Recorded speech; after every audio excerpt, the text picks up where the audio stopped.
کیا مسجد میں بھیک مانگنا ٹھیک ہے؟ بھیک مانگنا ویسے ہی غلط ہے، اسے میں رکھیے گا.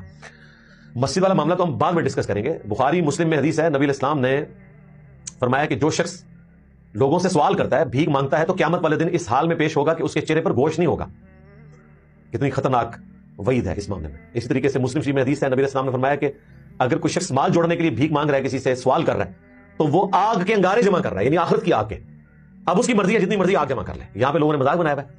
حتیٰ کہ مسلم شریف میں ایک حدیث ہے، نبی صلی اللہ علیہ وآلہ وسلم نے سوال کرنے کی ایسی ممانعت فرمائی کہ مسلم کے الفاظ ہیں کہ اگر کوئی صحابی گھوڑے پر بیٹھا ہوتا اور اس کا کوڑا ہاتھ سے چھوٹ جاتا، جو ہم چھانٹا جسے کہتے ہیں، تو وہ کسی ساتھی کو نہیں کہتا تھا پکڑا دے. وہ سمجھتے تھے یہ بھی سوال کرنا ہے، خود سواری سے اترتے تھے اور اس کو اٹھاتے تھے.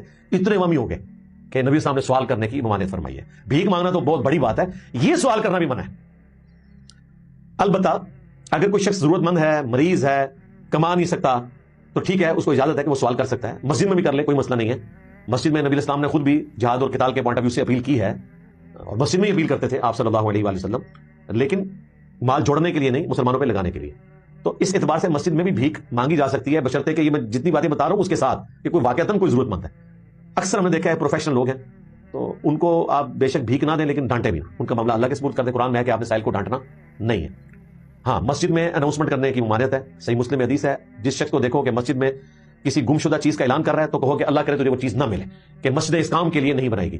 اور جامع ترمذی میں حدیث ہے، نبی علیہ السلام نے فرمایا کہ اگر مسجد میں کسی کو گمشدہ چیز کا اعلان کرتے ہوئے دیکھو تو کہو کہ اللہ کرے تجھے وہ چیز نہ ملے. یہ سیم وہی الفاظ ہے مسلم والے.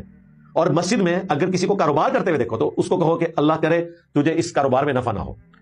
اب یہ مسجد کا معاملہ ظاہر ہے وہی ہے جو آپ نماز پڑھنے کی جگہ ہے. مسجد کے گیٹ کے باہر اگر کسی نے کوئی اسٹال لگایا ہوا ہے، یا مسجد کے گیٹ کے باہر کوئی سوال کرنے کے لیے بیٹھا ہوا ہے، تو ٹھیک ہے، اس کے اوپر کوئی گدگن اس حوالے سے نہیں ہونی چاہیے.